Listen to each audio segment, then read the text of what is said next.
So, es geht wieder weiter im Jurassic Park und wir sind jetzt bei der Dr. Sorkin, glaube ich, heißt die. Und die hat irgendwas gesagt mit Kistenschlepper. Jetzt schauen wir uns mal das an. Ich heb die Dinger nicht hoch. Die wiegen doch bestimmt Tonnen. Ich dachte, wir sollten hier nur Aktenkartons herumtragen. Ja. Ah ja. Okay. Aktenkartons, vielleicht. Die da? Also, wer hat Lust, die Kisten zum Hubschrauber zu schleppen? Ich auch nicht. Okay, was haben wir da noch? Uah, riecht wie ein Fass voll nassen Hundehaar. Aber echt, keine Ahnung, warum die Saurier das Zeug fressen. Wie, war's das schon? Schauen wir mal aussehen. Wartet hier. Ich red mal mit Sorkin. Was soll ich machen? Du willst helfen? Dann wühl dich mal durch diese Kisten und schau, ob du was Interessantes über Dr. Sorkin findest. Cool. Was hat sich Hammond bloß dabei gedacht? Er hat die Warnungen seiner eigenen Wissenschaftler in den Wind geschlagen und lieber auf Marketingleute, Teilhaber und sonst wen gehört. Die Katastrophe war doch unausweichlich. Genug von Hammond. Was ist mit unserer Patientin? Mir geht's gut.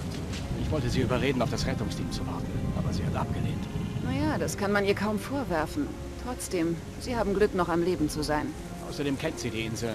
Dafür brauchte sie uns nicht. Nur zum Schutz vor den Raubsauriern. So, der Werbesong. So, wie schaut's denn aus mit der Bisswunde? Wissen Sie, Doc, beim Besucherzentrum habe ich solche Bisswunden bei einem meiner Männer gesehen. Mr. Billig für Sie. Mr. Yoda, würden Sie sich bitte wie abgemacht um die Ingen-Akten kümmern? Ja,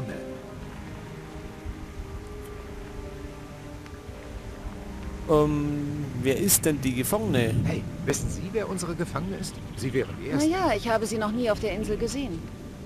Wüsste nicht, dass sie für Ingen arbeitet, aber ich kenne auch nicht jeden hier. Möglich wär's also. Hey, Doc, haben Sie da drin eine Apotheke? Wird ein langer Rückflug, wenn wir die Gefangene wieder aufputschen, noch beruhigen können. Sie wirkt gerade recht harmlos. Sie ist mit Handschellen gesichert. Haben Sie Angst davor, von ihr verprügelt zu werden? Wäre nicht das erste Mal, dass eine Frau ihre Finger nicht von mir lassen kann.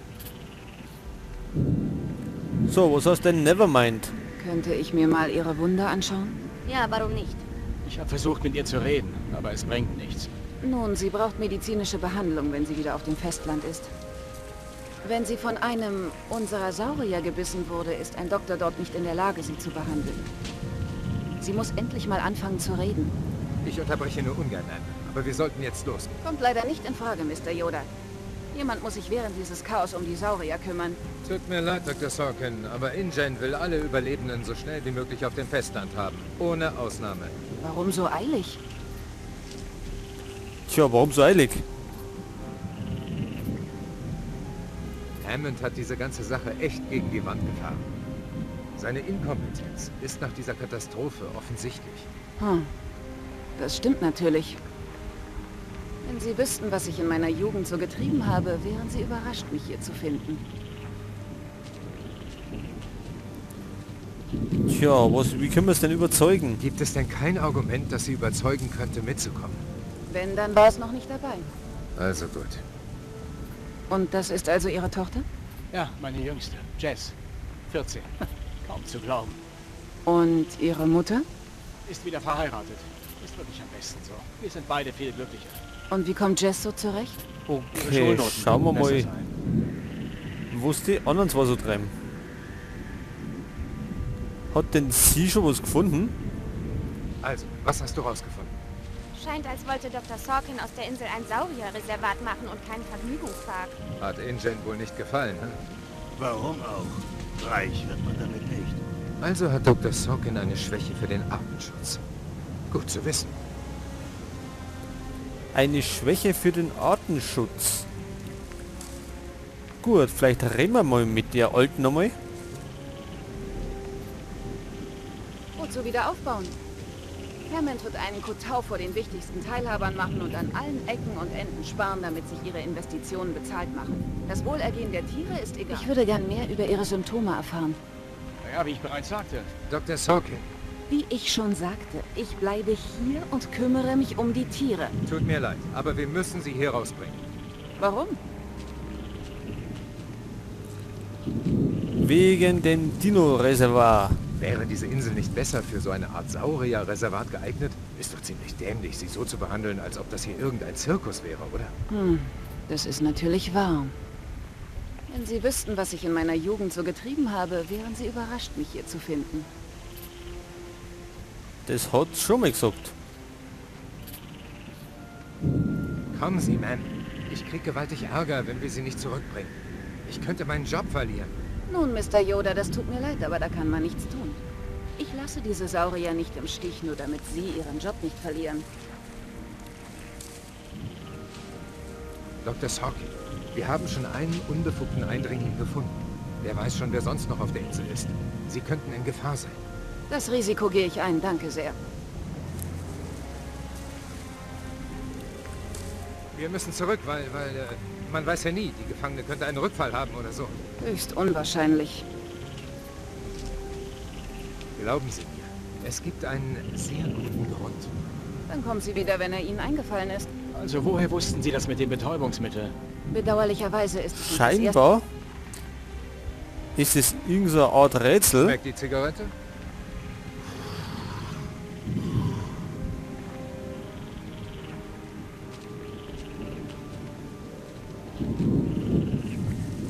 Ganz schön viele abgelehnte Vorschläge für ein Dino-Reservat. Ja, Das muss man ihr lassen. Sie gibt nicht so schnell auf.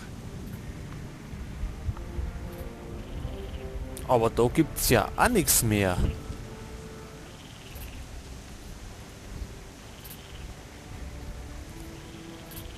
So, was sagen wir denn? Hey Oscar, gab's in der Einsatzbesprechung irgendwelche schmutzigen Details über Sorkin? Ich brauche ein paar Infos, bevor ich den guten alten Yoda-Charme einsetze. Hat in den 70ern viel demonstriert. So ein Tierschutzkram halt. Mit Ingen in Beziehung stehende Infos sind unter Verschluss. Sollen davon ausgehen, dass sie uns schrecklich nerven wird. das stand da? Zwischen den Zeilen.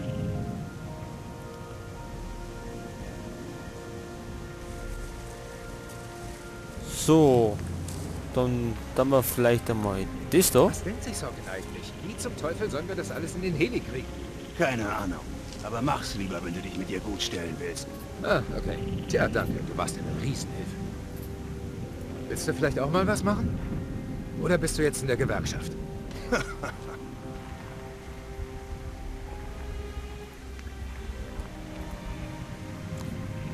So, jetzt probieren wir es nochmal bei der Sorkin. Klar, dass Hammond kein echter Wissenschaftler ist.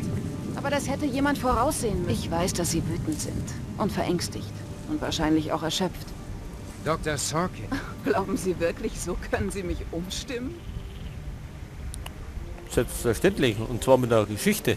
Irgendjemand muss mit dem Aufsichtsrat über den Schutz dieser Dinosaurier reden. Sie glauben doch an den Tierschutz, oder? Würden Sie für Sie nicht Ihren Kopf hinhalten? Sie haben völlig recht, Mr. Yoda. Aber das ist alles unwichtig, wenn der Aufsichtsrat... hören Sie, ich sollte Ihnen das eigentlich nicht sagen, aber soweit ich weiß, wird der Aufsichtsrat eine Sondersitzung halten wegen, Sie wissen schon, einer neuen Leitung.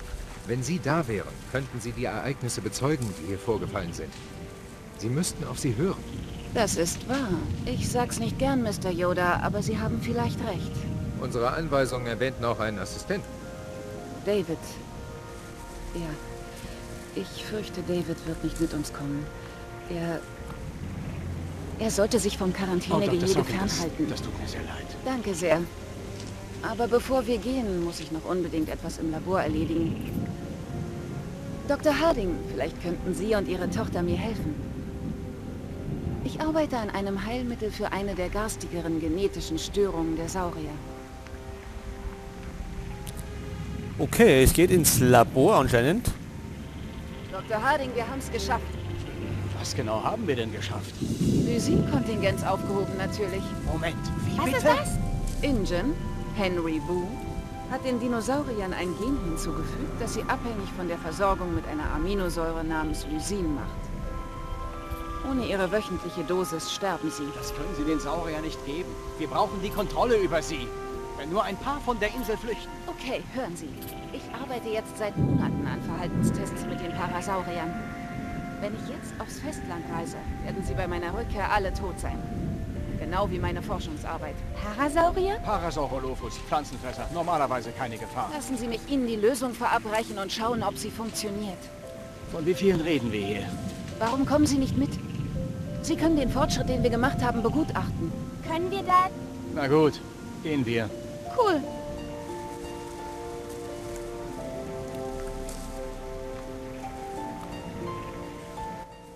Trotz der Umstände bin ich froh, dass ich Ihnen das hier endlich mal zeigen kann, Dr. Harding. Wir haben hier sehr interessante Sachen mit den Parasauriern angestellt. Kommunikations- und Verhaltensstudien. Sie konnten ihre Rufe deuten? Einige davon. Und ich werde sie nutzen, um sie freizulassen. Freilassen? Ich werde die Lösung nicht einsetzen, solange sie noch da drin sind. Aber woher wissen wir, dass keine bösen Dinos hier sind? So, ja, wie wissen wir denn das? Ob du es glaubst oder nicht, die Saurier haben es mir verraten. Siehst du die da? Sie ist der Wachposten. Während die anderen grasen, hält sie Ausschau. Wenn noch Raubsaurier in der Nähe wären, wäre sie nervös und würde einen Warnruf von sich geben.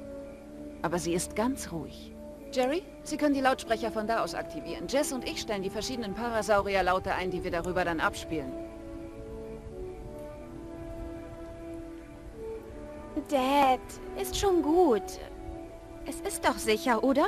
Die Parasaurier werden uns warnen, falls es Ärger gibt. Bleib bei Dr. Sorkin.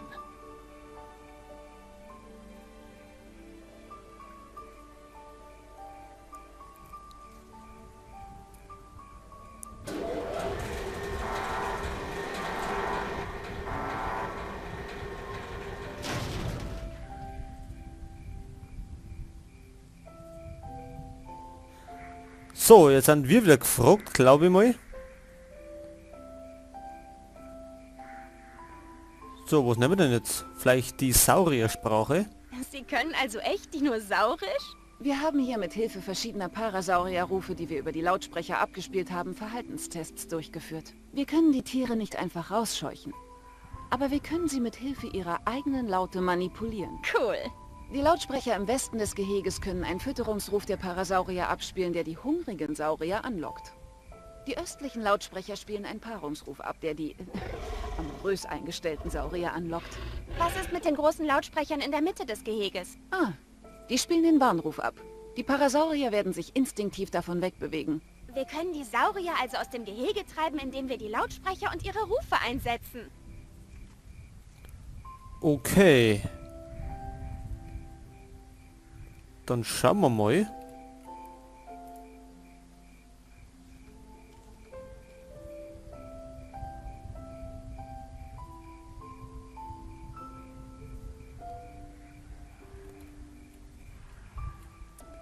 Da haben wir 4 Knöpfe.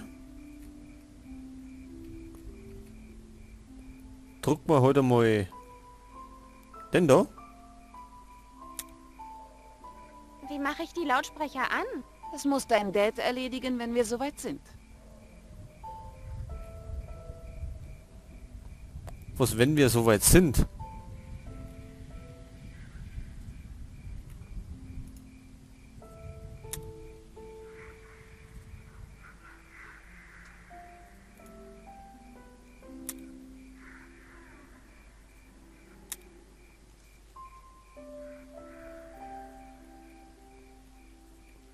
Und wann sind wir soweit?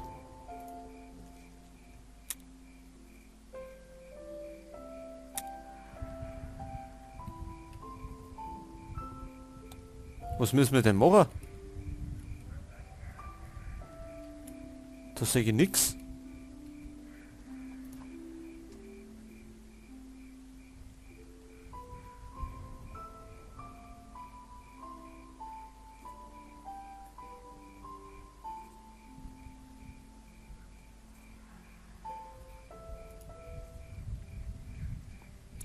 Vielleicht sollte man mal die Lautsprecher aktivieren. Dr. Harding? Ja? Ja, und zwar welchen? Vielleicht den Warnruf? Aktivieren Sie den Warnruf.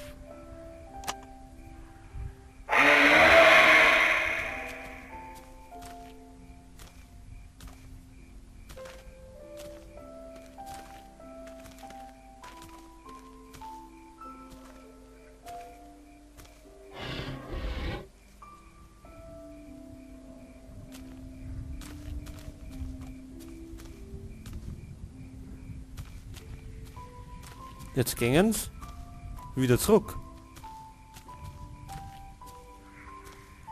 Wieso hat sich der da nie bewegt? Diese da sorgt dafür, dass die anderen in Sicherheit sind. Sogar wenn sie einen Warnruf hört? Der Wachposten gibt den Warnruf von sich.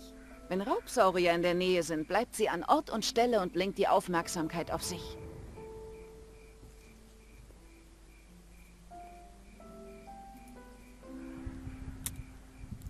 Was haben wir da herum?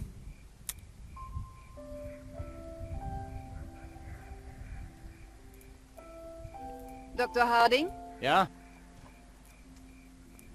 So ganz kapiert habe ich es noch nicht, was wir machen müssen. Sie müssen für mich die Lautsprecher im Osten aktivieren, bitte. Im Osten, okay.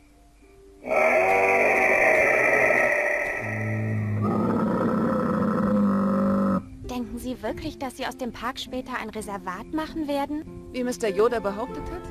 Was den Aufsichtsrat anging, hat er eindeutig gelogen. Aber es hat mich zum Nachdenken gebracht. Es ist ein gewaltiger Rückschlag für Ingen. Vielleicht sind Hammonds Tage als Geschäftsführer bald gezählt.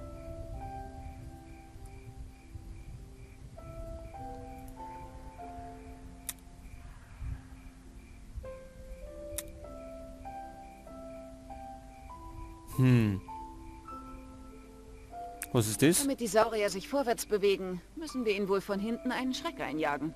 Oh, wir können den Warnruf benutzen. Gute Idee. Von hinten einen Schreck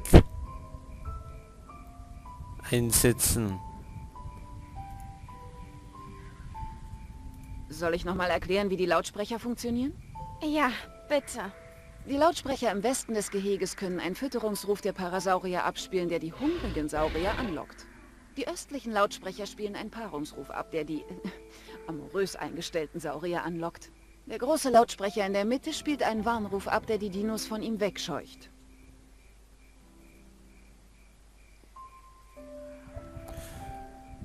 Okay.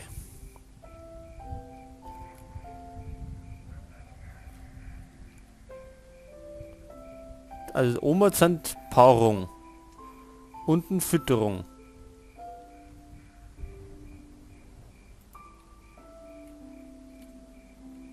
Aber wie locken wir es aussehen? Dr. Harding? Ja? Wie schaut es denn mit Nahrung aus? Die westlichen Lautsprecher bitte.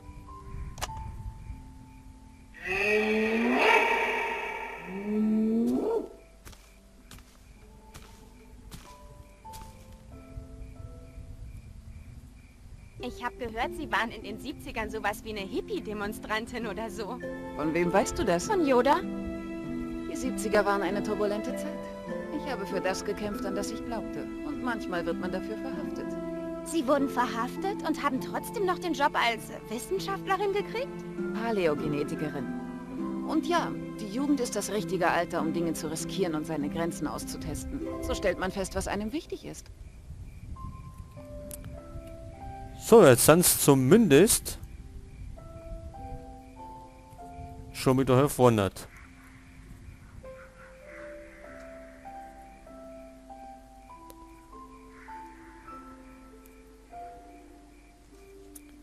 Jetzt, wenn wir den Paarungsruf machen, dann sollte normal der letzte Jahr auf 4 gehen, oder? Dr. Harding? Ja? Hoffe ich zumindest. Nochmal die Lautsprecher im Osten.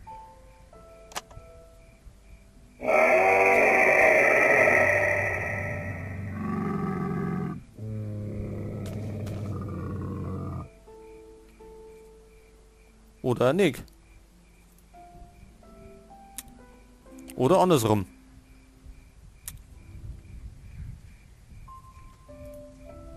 Dr. Harding? Ja? Nochmal die Lautsprecher im Osten.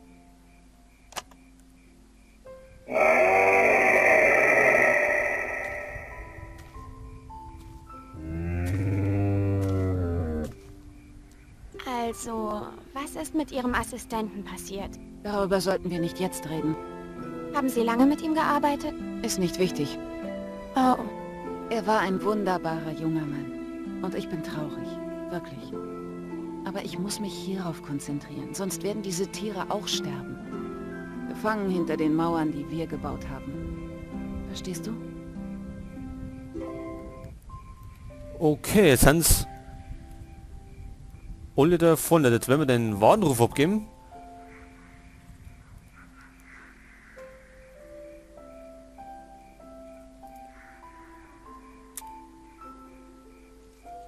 Vielleicht dann wir das da umschalten.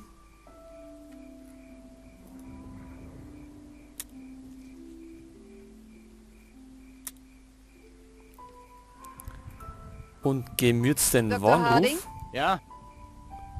Dann sollten es normal ausrennen. Aktivieren Sie den Warnruf.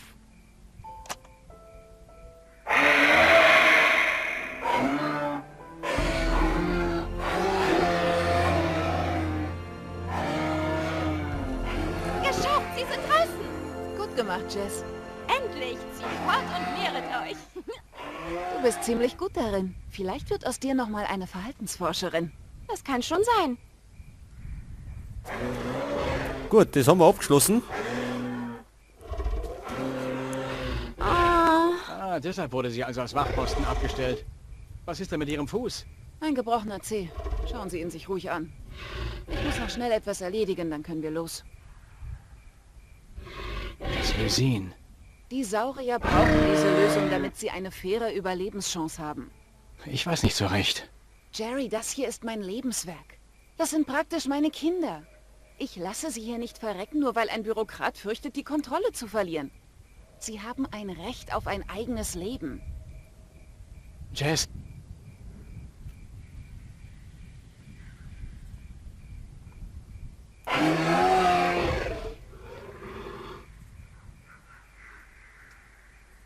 Dr. Sorkin? Laura, Was ist das?